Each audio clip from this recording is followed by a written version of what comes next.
আসসালামু আলাইকুম, শুভ সকাল। আমি সানজিদা বেগম, বাড্ডালাতনেসা উচ্চ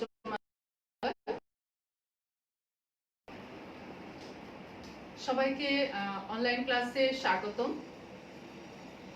আজকে আমার ক্লাস হচ্ছে সপ্তম শ্রেণীর শিক্ষার্থীদের সাথে। আজকে আমি ক্লাস নিব সপ্তম শ্রেণীর বিজ্ঞান।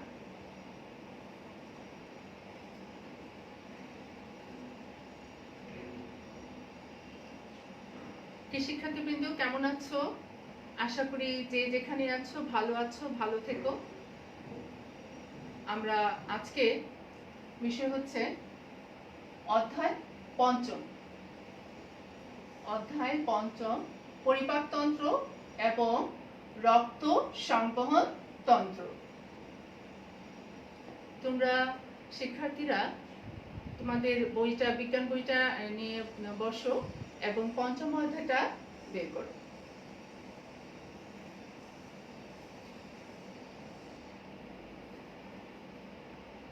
এই অধ্যায় থেকে আমরা কি কি জানতে পারবো সেটা একটু দেখে নেই।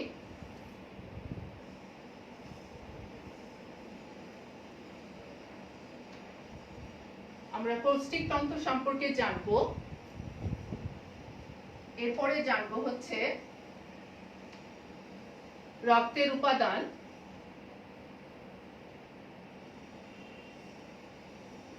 এরপরে জানবো হচ্ছে হৃৎপিণ্ডের গঠন। পৌষ্টিকতন্ত্র, রক্তের উপাদান এবং হৃৎপিণ্ডের গঠন এই অধ্যায় থেকে আমরা জানব। আচ্ছা, প্রথমে আমি পৌষ্টিকতন্ত্র সম্পর্কেই আসি। আমরা নানা রকম খাবার খেয়ে থাকি, সকাল থেকে রাত পর্যন্ত নানা রকম খাবার খেয়ে থাকি।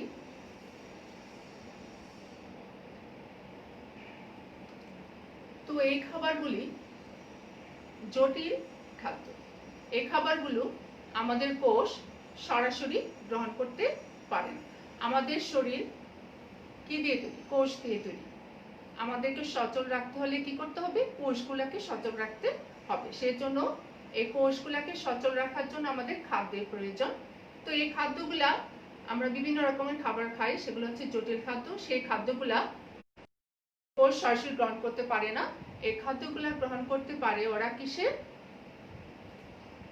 এগুলা সরল এবং পানিতে পরিণত করতে হবে, তরলে পরিণত করতে হবে। তারপরে এই খাবারগুলো আমাদের কোষে পৌঁছে যাবে, তারপর কোষগুলো সচল হবে এবং আমরা সুস্থ থাকব। আচ্ছা, সেজন্য এই যে কাজটা, এই জটিল খাদ্যটাকে তরল এবং সরলে রূপান্তরিত করতে যে তন্ত্রগুলোর প্রয়োজন, সেগুলি হচ্ছে কি? পরিপাক তন্ত্র। আচ্ছা, আমরা পরিপাকটা তাহলে আমরা জেনে নেই কি পরিপাক হচ্ছে। আমরা বিভিন্ন জটিল খাদ্য গ্রহণ করি। এই জটিল খাদ্য দেহকোষ সরাসরি গ্রহণ করতে পারে না। সেজন্য জটিল খাদ্যকে রাসায়নিক প্রক্রিয়ায় সরল ও পানিতে দ্রবীভূত করা প্রয়োজন। এই কাজকে বলা হয় পরিপাক। আর পরিপাকে যে তন্ত্রগুলা পরিপাক করতে প্রয়োজন হয়, সেই তন্ত্রগুলাকে বলা হয় পরিপাক তন্ত্র বা পৌষ্টিক তন্ত্র।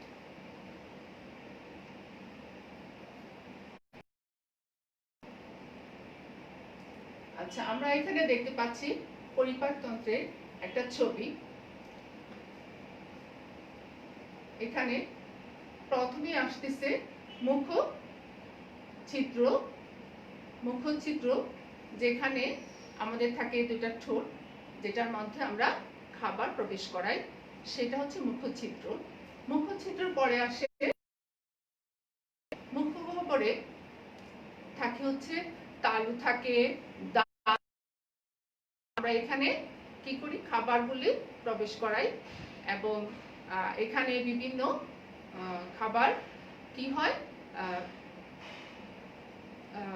মলটেজ হয়, আমরা চিবুই, দাঁত থাকে, চিবালে ফলে আমাদের ভেতরে যে লালা গ্রন্থি থাকে, মুখগহ্বরে থাকে দুই পাশে তিন জোড়া লালা গ্রন্থি থাকে। লালা হচ্ছে এক ধরনের বর্ণহীন তরল পদার্থ। আমরা কোনো মজাদার খাবার কথা মনে হলেই মুখে জল চলে আসে, সেটাই হচ্ছে কি লালা। আচ্ছা, এছাড়া আমরা যদি টক টক কিছু খাবারের কথা মনে করি তাহলে আমার চট করে মুখে পানি চলে আসে, সেটাই হচ্ছে কি লালা। সেই লালাটা চলে আসলে খাবারগুলা কি হয়ে যায়, নরম হয়ে যায়, আমরা চিবোতে সাহায্য করে। যেমন আমরা কোনো শক্ত খাবার বা পানিবিহীন খাবার, যেমন চিপসে তো পানি থাকে না, তারপরে মুড়ি, চিড়া, এগুলোতে পানি থাকে না, এগুলো মুখে দেওয়ার সাথে সাথে লালা গ্রন্থি থেকে লালা বের হয় এবং সেটা চিবোতে সাহায্য করে এবং মলটেজ হয়, গিলতে সাহায্য করে। এই খাবারগুলি কি হয়, অন্ন নালী দিয়ে আমাদের সরাসরি চলে আসে কোথায়, পাকস্থলীতে। এই যে এখানে আমাদের পাকস্থলীতে চলে আসে। পাকস্থলীটা কি? পাকস্থলী হচ্ছে একটা থলির মতো অংশ। আচ্ছা, দেখা যাচ্ছে এটা থলির মতো, এই খাবারগুলো সরাসরি এই পাকস্থলীতে এসে পৌঁছায়। তারপর এই পাকস্থলীর মধ্যে বিভিন্ন গ্যাস্ট্রিক গ্রন্থি থাকে, আর এটা বেশ পুরু থাকে, পেশিবহুল থাকে এবং বেশ পুরো থাকে। এখানে বিভিন্ন গ্যাস্ট্রিক গ্রন্থি থাকে। এটা খুব অল্প সময়ই এই পাকস্থলীতে খাবারগুলা থাকে। তারপরে পাকস্থলী থেকে চলে যায় হচ্ছে ক্ষুদ্রান্তে থেকে বৃহদান্ত, তারপরে হচ্ছে মলদ্বার। আচ্ছা, এই যে একটা প্রসেস, এই যে এই অঙ্গগুলা আমাদের এই পরিপাককে অংশ নেয়, সেজন্য এদেরকে বলা হয় পৌষ্টিক তন্ত্র, পরিপাকতন্ত্র বা পৌষ্টিক তন্ত্র। তাহলে আমাদের কি কি আছে? মুখছিদ্র আছে, মুখগহ্বর আছে, গলবিল আছে, অন্ননালী, পাকস্থলী, ক্ষুদ্রান্ত, বৃহদান্ত্র এবং মলদ্বার। আমরা ছবিগুলোতে দেখতে পাচ্ছি এখানে পাকস্থলী, তারপরে আছে যে এই মোটা অংশটা হচ্ছে বৃহদান্ত্র, আমরা পরে আবার দেখব ছবিতে। আর এরপরে আছে হচ্ছে বৃহদান্ত্র, তারপরে এই বায়ুছিদ্র।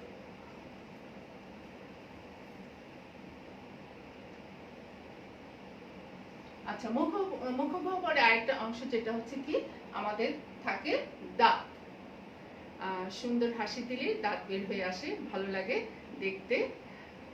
দাঁতে আমাদের ছোটবেলায় দাঁত আসে আমাদের হয় দুইবার, একটা পার্মানেন্ট, আর ছোটবেলায় দাঁত পড়ে যে আবার যে দাঁত হয় স্থায়ী দাঁত। সেই দাঁতগুলা হচ্ছে চার প্রকার। একটা হচ্ছে কি কর্তন দাঁত, ছেদন দাঁত, অগ্রপেশন, পেশন। আর দাঁত মোটামুটি আমরা বলি 32 দাঁত, কিন্তু সবার 32 দাঁত হয় না। 28 দাঁত উপরে নিচে 16টা করে 32টা হওয়ার কথা। কারো কারো হয়, কারো কারো হয় না। 28-এর বেশি হয়, কম হয় না।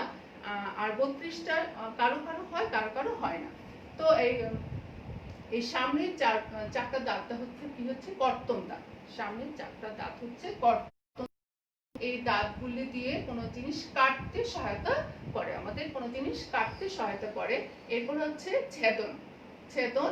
একটু চোকা চোকা দাঁতগুলা থাকে, অগ্রপেশন ধারালো, সেগুলা কোনো জিনিস ছিঁড়তে সাহায্য করে, সেগুলো হচ্ছে ছেদন।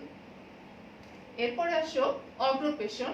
এগুলো দিয়ে কোনো খাবার পিষতে বা চিবোতে সাহায্য করে। এরপরে এগুলো হচ্ছে পেশন দাঁত। এগুলো দিয়ে আমরা চিবিয়ে খাদ্যটাকে মলটেজ তৈরি করি এবং গিলতে সুবিধা হওয়ার জন্য।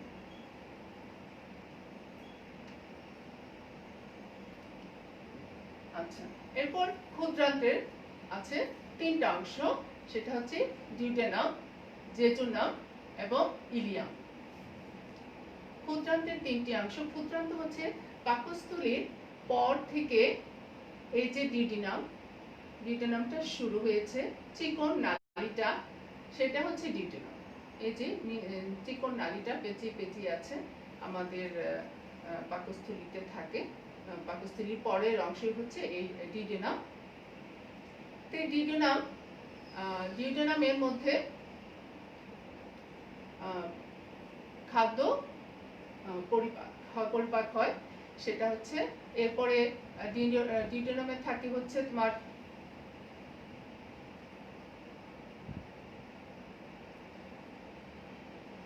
পিত্তরস। ডিউডেনামে থাকে পিত্তরস, যকৃৎ থেকে পিত্তরস ডিউডেনামে এসে খাদ্য পরিপাকে সহায়তা করে। তারপরে ডিউডেনামটা হচ্ছে টক তিতির থাকে আর এই রসগুলো পরিপাকে সাহায্য। এখানে কি কি খাবারগুলো পরিপাক হয় সেটা হচ্ছে আমিষ, শর্করা এবং স্নেহ জাতীয় খাবারগুলো এখানে পরিপাক হয়। ডিউডেনামের পরের অংশটা হচ্ছে জেজুনাম। ডিউডেনামের পরের অংশটা হচ্ছে জেজুনাম। জেজুনামের পরে হচ্ছে ইলিয়াম, দেখা যাচ্ছে ছবিতে ইলিয়াম।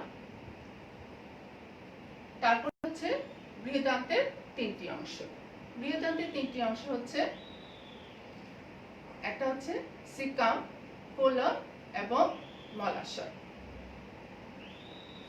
আমরা এখানে দেখতে পাচ্ছি সিকাম, কোলন আছে এখানে তিনটা, তবে এই পার্টগুলো আমরা বড় হয়ে জানবো।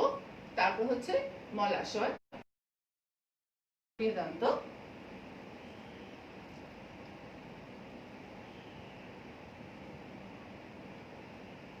আচ্ছা,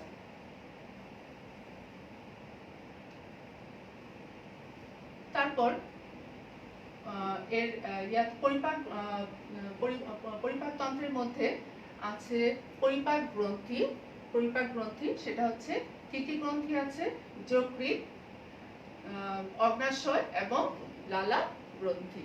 যকৃৎ হচ্ছে সবচেয়ে বড় গ্রন্থি, আমাদের সবচেয়ে বড় গ্রন্থির নাম হচ্ছে যকৃৎ। তো এখানে পিত্ত রস উৎপন্ন হয়। পিত্ত রস পরিপাকে অনেক গুরুত্বপূর্ণ ভূমিকা রাখে। এই পিত্ত রস যে আবার পিত্তথলিতে জমা হয়। তারপর হচ্ছে অগ্ন্যাশয়ে বিভিন্ন এনজাইম থাকে, তিনটা এনজাইম থাকে। হচ্ছে একটা হচ্ছে ট্রিপসিন, আরেকটা হচ্ছে অ্যামাইলেজ, ট্রিপসিন এবং কাইমোট্রিপসিন। এই তিনটি এনজাইম থেকে, এনজাইমটা হচ্ছে এক ধরনের সহায়ক, ও কোনো খাবার নিজে অংশগ্রহণ করে না, কিন্তু এটা সহায়ক হিসেবে কাজ করে। তারপর হচ্ছে লালাগ্রন্থি, যা আমরা মুখে লালাগ্রন্থি থাকে, সেটা হচ্ছে গ্রন্থি। পরিপাক গ্রন্থি তাহলে কয়টা? যকৃৎ, অগ্ন্যাশয় এবং লালাগ্রন্থি।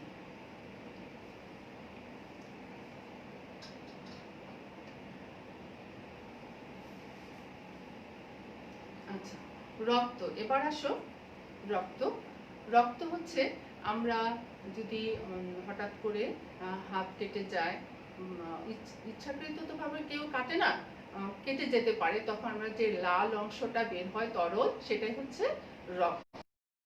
এক ধরনের তরল যোজক কলা।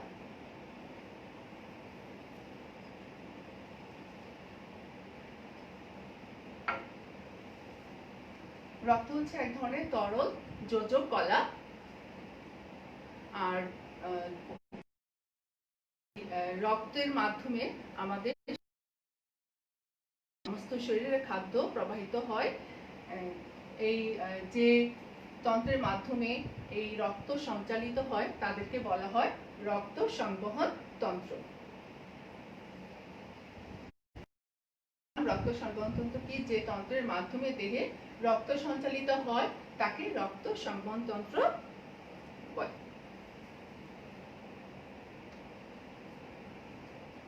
এবার আমরা জানবো হচ্ছে রক্তের উপাদান।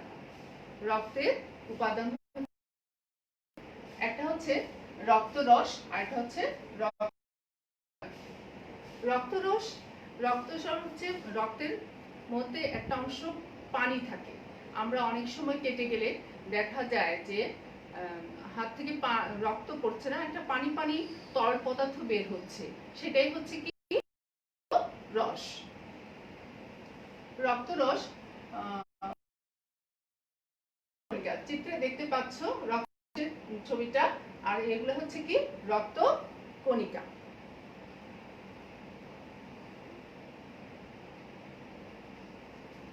রক্তরস, রক্তরস রক্তের তরল অংশ। সাধারণত রক্তের শতকরা 55% থাকে রক্তরস, এর মধ্যে ভাসমান অবস্থায় থাকে। ফাইব্রিনোজেন জমাট বাঁধাতে সাহায্য করে।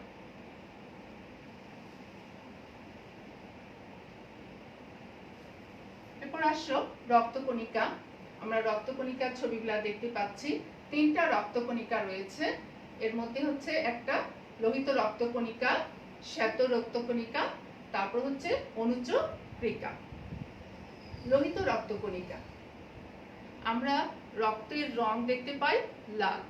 এই রক্তের রং লাল হওয়ার পেছনে কারণ হচ্ছে লোহিত রক্তকণিকা। লোহিত রক্তকণিকা এক ধরনের হিমোগ্লোবিন নামক এক ধরনের রঞ্জক পদার্থ রয়েছে, যেটার কারণে রক্তের রং লাল দেখায়। আর এটা হচ্ছে অনেকটা চাকতির মতো, গোল আকার চাকতির মতো লোহিত রক্তকণিকা। এর মধ্যে নিউক্লিয়াস নেই, এর মধ্যে নিউক্লিয়াস থাকে না। তারপর হিমোগ্লোবিনের মাধ্যমে রক্ত আমাদের শরীরে, সারা শরীরে অক্সিজেন প্রবেশ করায়, কোষের মধ্যে অক্সিজেন প্রবেশ করে এই হিমোগ্লোবিন। হিমোগ্লোবিন অক্সিজেন যুক্ত রক্ত আমাদের কোষের মধ্যে প্রবেশ করায়, দেহকোষে পৌঁছে দেয়।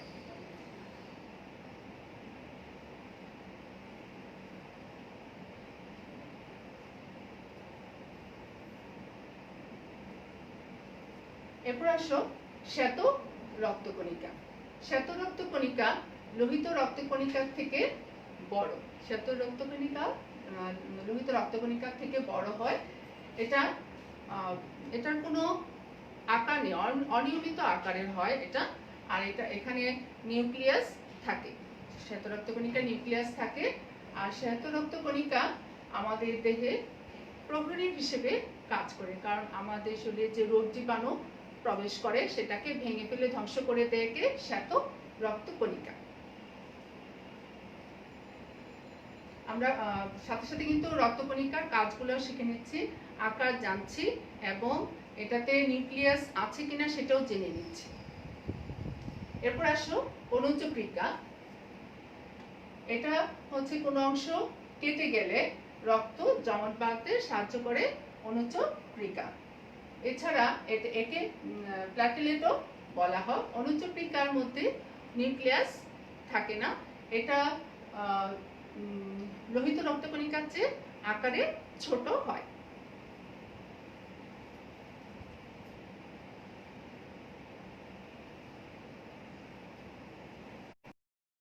তাহলে আজকে এ পর্যন্তই। এরপরে ক্লাসে আমি তোমাদের ধমনী শিরা, হৃৎপিণ্ড এই ক্লাসটা নিব। আর আজকে এই পর্যন্তই। বাড়ির কাজটা আমরা দেখব। আর বাড়ির কাজ দেখে দেখে আমি একটা তোমাদের জন্য বর্ষার গান তোমাদের জন্য রেখেছি, সেটার সঙ্গে সঙ্গে বাড়ির কাজটা দেখব। ঠিক আছে?